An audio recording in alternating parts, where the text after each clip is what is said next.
Welcome to the Two Disabled Dudes podcast. We believe life is about how we react.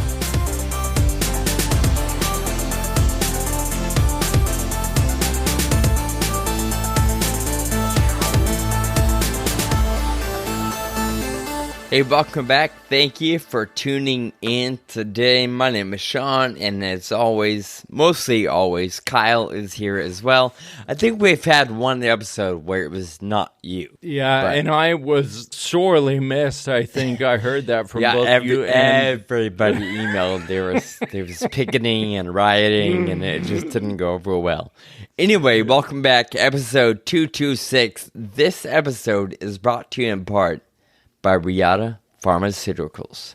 Sean, lately I've been in the process of getting a new accessible van. So right now, you know that my van has a ramp on it. It's a 2008, and it's been incredible. Phew, ancient. It's old, but it's been really great. It runs, and the ramp has never failed. Watch as soon as I say that. But it's been really great. I got it from the Hook family. I bought it from them, And I had it shipped here from Indiana. And it cost $500, and basically you showed up on my doorstep. It was so awesome. You know, I feel like $500 is pretty inexpensive. Totally. Yeah. I was surprised because, I mean, from Indiana, right? That's like, I don't know, 12 hours away or something. I'm not in the car shipping business, but I feel like that's really cheap. Yeah. Since it's a 2008, I feel like it's only a matter of time before it breaks down. Like I said, it hasn't. And who knows? Like maybe it has another 5-8 years in it, whatever. Sure. But if I don't have it, I can't just go rent a car. So I'm in the process of getting a new van, and a new van with a ramp cost like $80,000. Whew. That puts me in a tough spot. So I've been working with the State Department of Vocational Rehabilitation. They did some upgrades on my house. Their mission is to help people with disabilities either find or maintain employment. And one of the things you need to maintain employment is a vehicle to get to work and back. Right. So one of the things they do is offer modifications for vehicles. So I would buy the vehicle, and they would do the modifications. So they would send it to the factory and get a ramp and get the floor lowered and all that stuff. Sure. And that costs like $40,000. So this would basically cut the cost of the van in half. It's a State Department, and obviously they have a lot of rules, right? Because that's what you have to have when you're serving the public. There's lots of different people, right? So one of the things is that I have to go and get evaluated by a driving instructor and then pass a road test at the DMV for my driving. I've never been tested with hand controls, even though I've been driving since 2013. Sure. So I have to get the little note on my license that says I'm good. So I was going to this driving school called Moss Rehab. It's a rehab hospital, and it's about 45 minutes away from where I live. I had 3 appointments, and after I got back from my vacation in Mexico with my family, I called to schedule my road test, and I was like, all right, this is it. We're going to finish finally. No one returned my call. I called again. No one returned my call.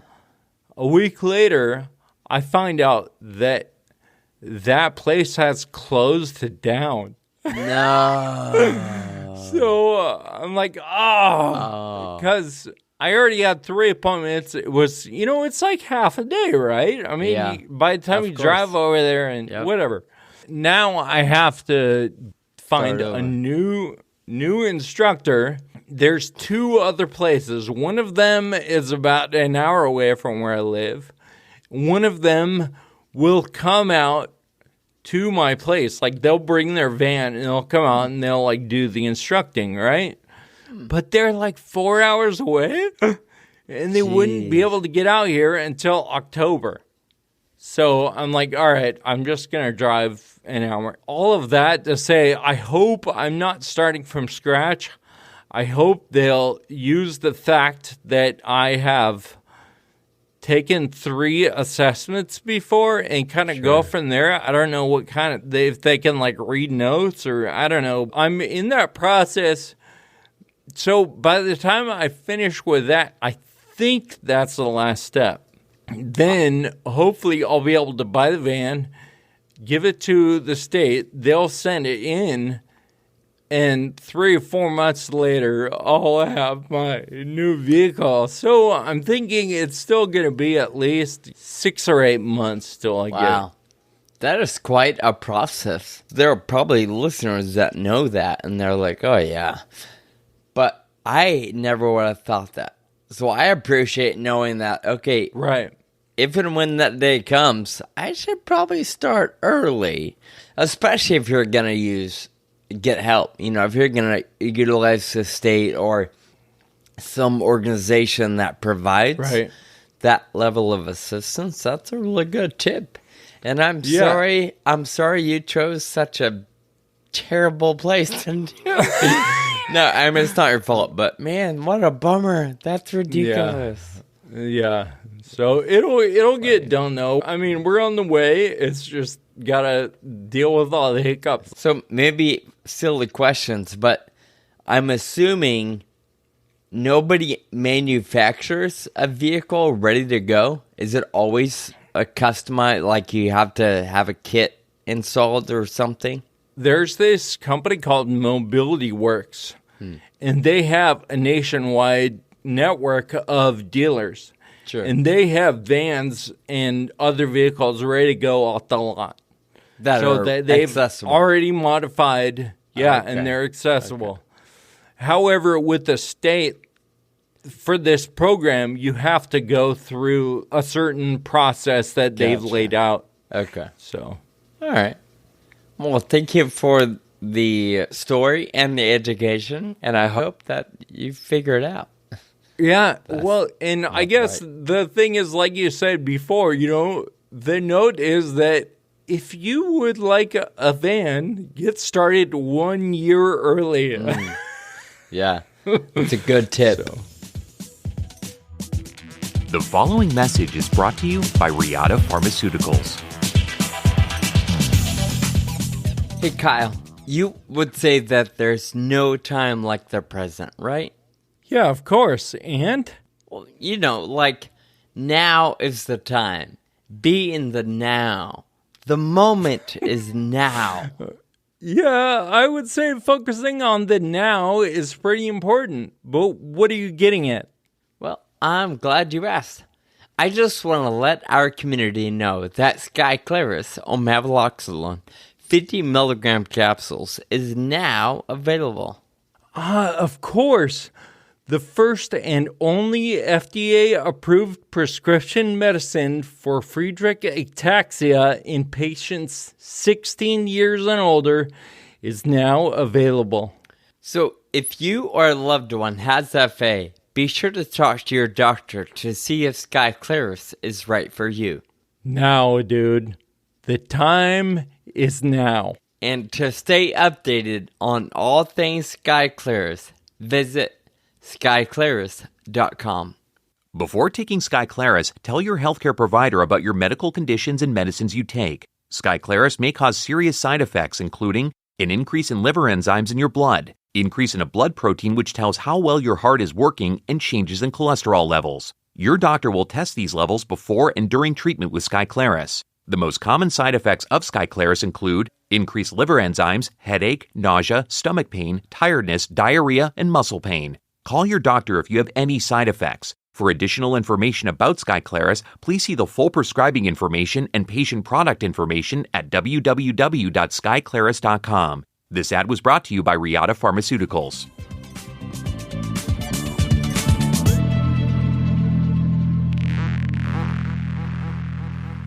Okay, I've got a favorite quote I'm going to share with you, Kyle. It's one that's been in my head for probably 15 years now. I've had it on a couple different vision boards of different offices that I've had over the years. But one of my favorite quotes, and in my opinion, it correlates pretty well with our thinking notes, but it goes like this. Feeling gratitude and not expressing it is like wrapping a present and not giving it. I like it. And that's attributed. That. Yeah, I have. Yeah, I'm pretty sure I've shared it before, and that's attributed to William Arthur Ward. I've always been under the impression nobody knew who said it. It was anonymous. But more recent articles that I'm seeing online are William Arthur Ward. It does nobody any good if you wrap a gift and never give. They'll never know you thought about them or that you appreciated them. So It's a waste of energy, a waste of money. And the same is true when you don't say thank you. Yeah, and I think it could be a gift to yourself too, because we know how much gratitude can affect our own state of mind in our own just everyday. So go ahead and give that gift of gratitude to yourself and to other people. And that's the quote of the week.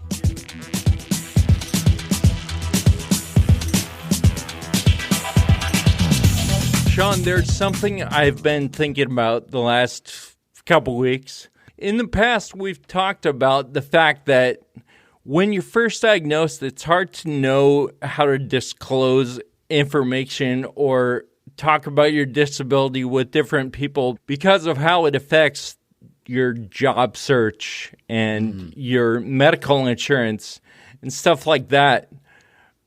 But recently, I've been thinking about how it affects my ability to have a long-term relationship because I feel like a progressive disability introduces so much unknown, and it creates a source of self-doubt that it's hard to grapple with sometimes.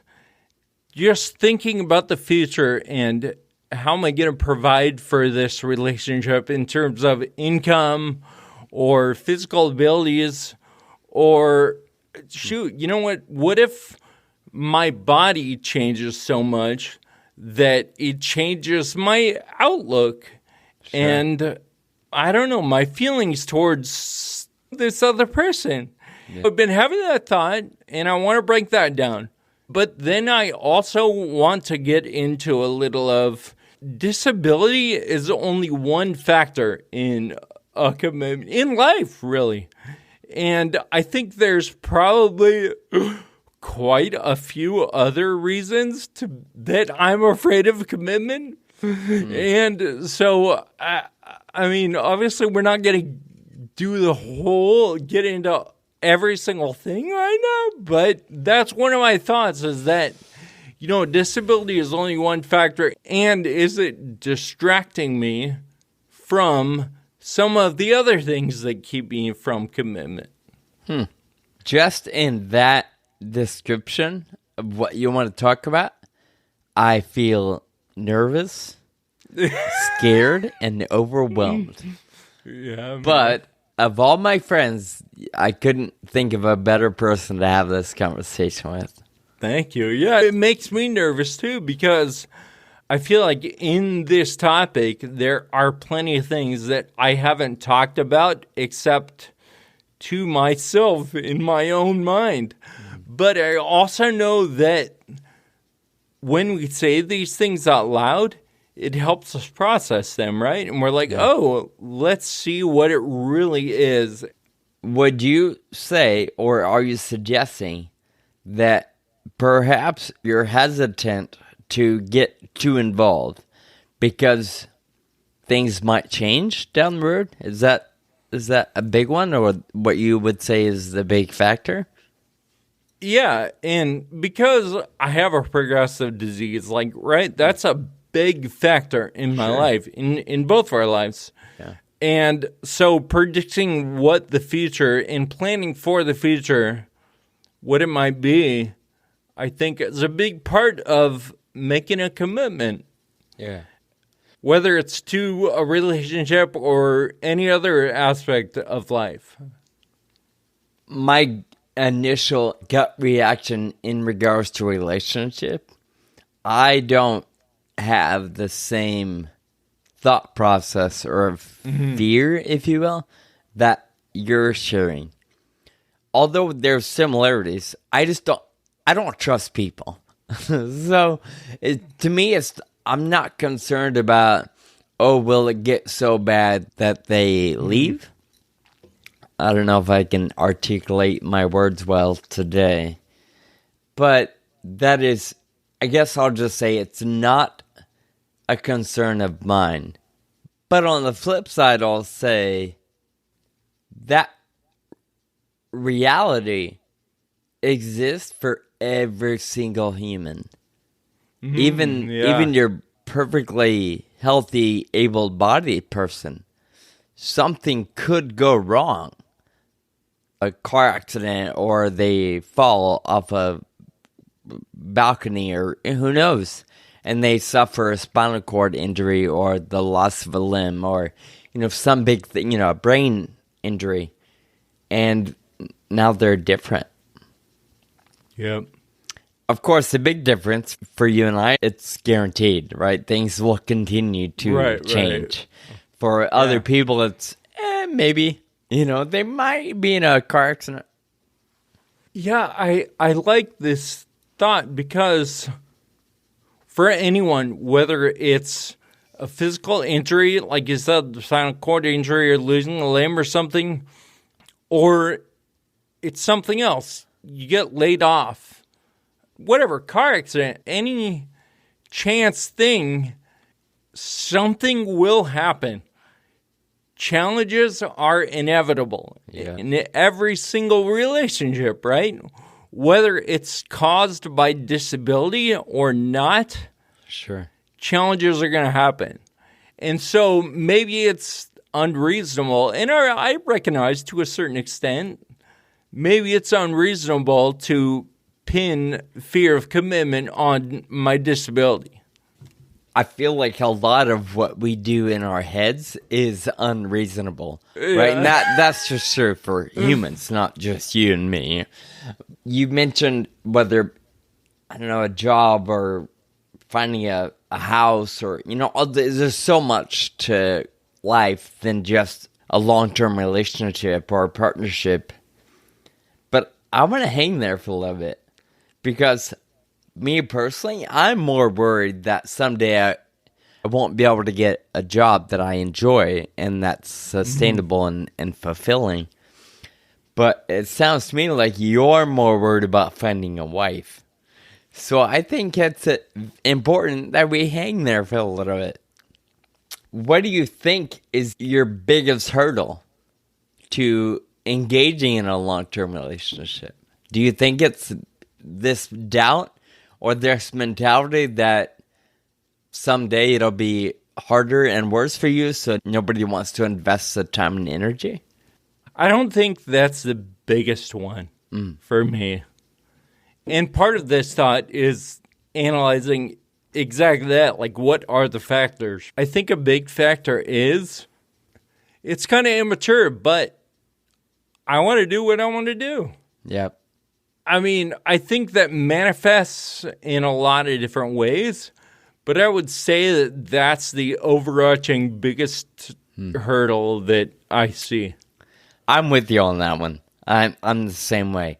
I run my own schedule. I come and go. Right. I spend how I want. I save how I want. Do you think that's harder to break because we're older?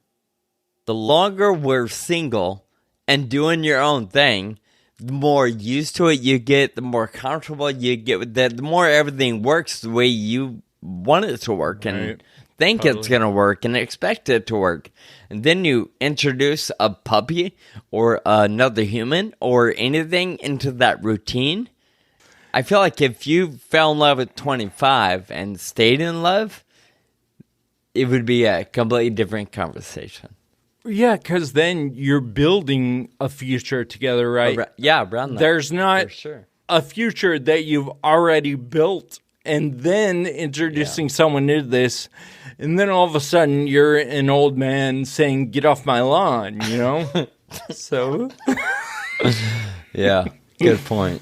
so Sean, I don't think it's just disability that keeps me or anyone else from commitment. Sure. I think it's as complicated as anything else in life. There's a million different factors.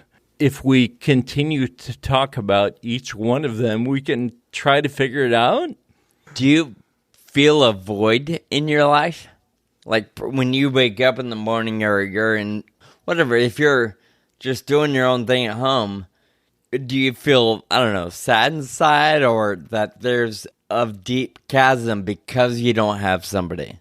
I've experienced that at times. I think hopefully we all have, right? Especially like, think about the pandemic when you haven't seen another soul. Well, you're different because you worked at a grocery store. But for me, there was 3 months where I did not have contact with another person. Yeah.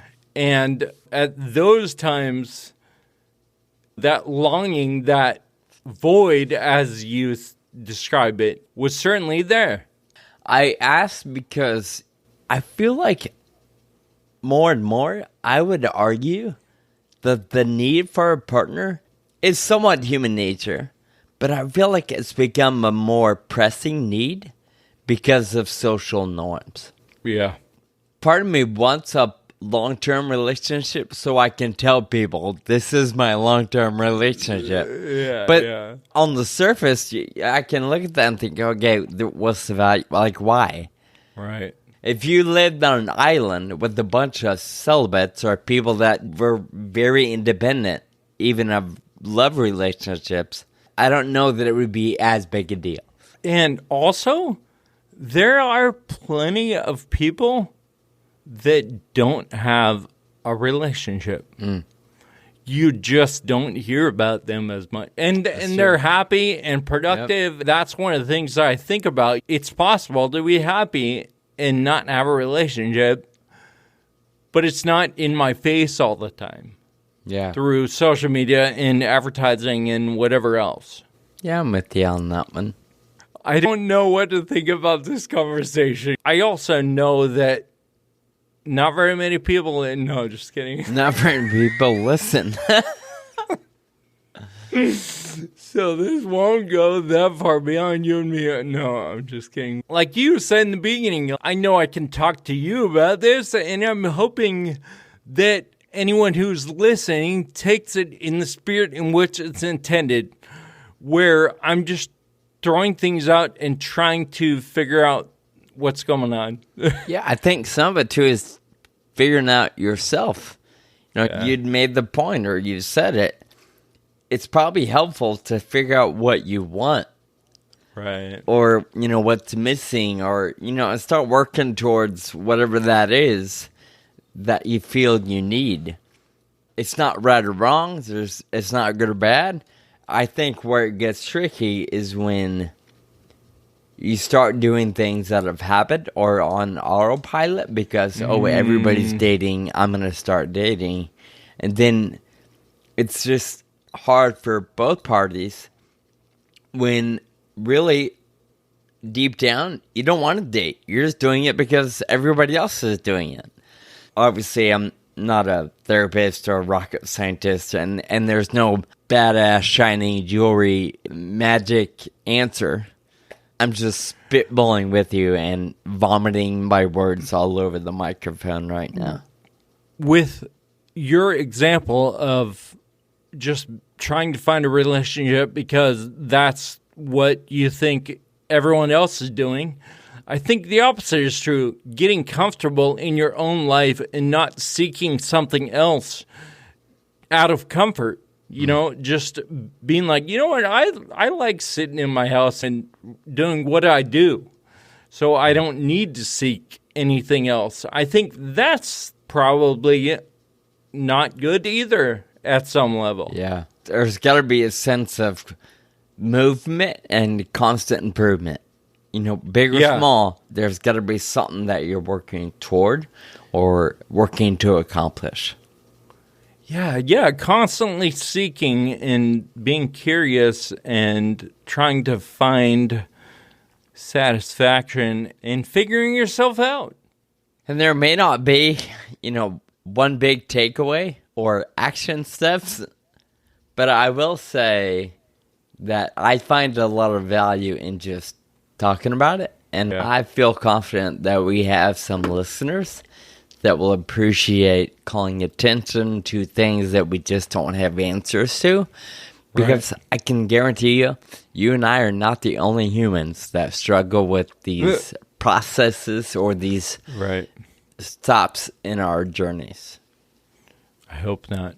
Sean, I have a feeling this topic is going to come up again in the future because it's so huge. But for now, we need to move on to thank you notes. In your quote of the day, it talked about giving the gift of gratitude. And that's what we want to do. So who do you have to thank today? My mom lost her husband, I think 2 years ago, 2.5. And my aunt and uncle, they're retired. They travel a lot. They drove out from Georgia and spent probably a month at my mom's house, just hanging out, doing things around the house. Actually, they did a lot of work around the house, kept her company, dinners, and just spent time with her in that season of loss. Well, they did the same thing recently. Mom finally was home from the hospital and dealing with leukemia and 1 round of chemo and whatever else goes into it. She's very weak. She tires easily, doesn't have a lot of energy, and so on. So my aunt and uncle came out. They spent probably 3 weeks at Mom's house, and they worked every day.